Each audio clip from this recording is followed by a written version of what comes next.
Kaixo berriz ere, eneko nauzue, astiro baratzeko baratze zaina, hemen Hondarribiko agerraldeatik, eta gaurkoan apioa zitzeingo dugu.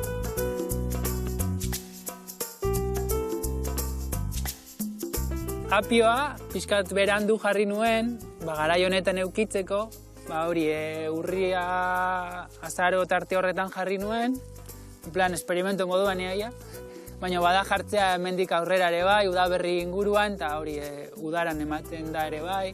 Jatorria berez, Mediterraneo aldean dagoela, urpilo bat duakan barazki bat, eta vitaminaz ere, josita omen da. Egia da, harrera handiegia ez daukala gure inguruan, baina nik saskietan sartzen dudanez, jendeak hartzen du eta ikasi dugu pixka bat jaten. Gehien bat erabiltzen dena da zurtoia bestela. Nik jan izan dudanean, saldetan eta izan da gehien bat, gero egia da, bakarrik haitu dudanagatik Bloody Maryk ere, edari horrek ere badara mala. Gordinan eta jaten duen jendeak ere ezagutzen dut, baina nik berez errezeta gutxi dakizkit honekin. Tamaina askotan porte handiago hartzen du, eta dago baritate bat berez apioaren ingurukoa dena, sustraiare jangarria duena. Hau ez da. Seguraldia edo klimaren aldetik, egia esan Mediterraneo aldetik etorri eta beroak igual gehiago maite ditula, horregatik hobeto emango da hemendik aurrerako garaitan.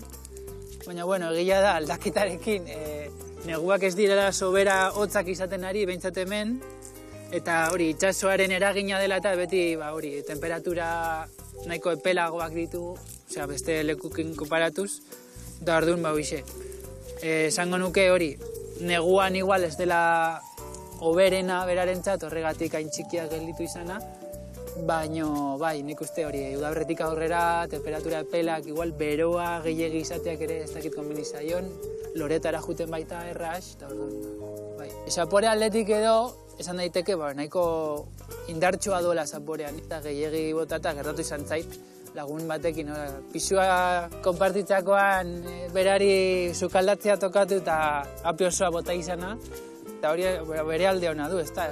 Saldatara botatzerako orduan, nahikoa da osto gutxi batzukin, eta listo. Eta hemen barazkiak ekoizteaz gain ere bai, urtean behin egiten ditugu bisita gidatu batzuk. Nolabait gerturatzeko hemen inguruko nekazarion eguneroko lanak. Gehien bat etortzen dira aurrak, eskoletatik eta, orduan, aprobetxatzen dugu ere bai, gure kontuak eta gure egunerokoa edo kontatzeko.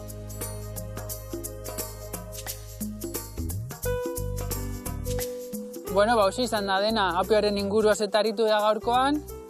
Ni hemen jarraituko dutela saskiak egiten, gaur banaketa eguna baitut, eta hala ere, hemendik ibiliko gara, agerraldean edo azokan, gure produktu ekologikoekin, hortaz animatzen zaituztez hemendik pasatzera.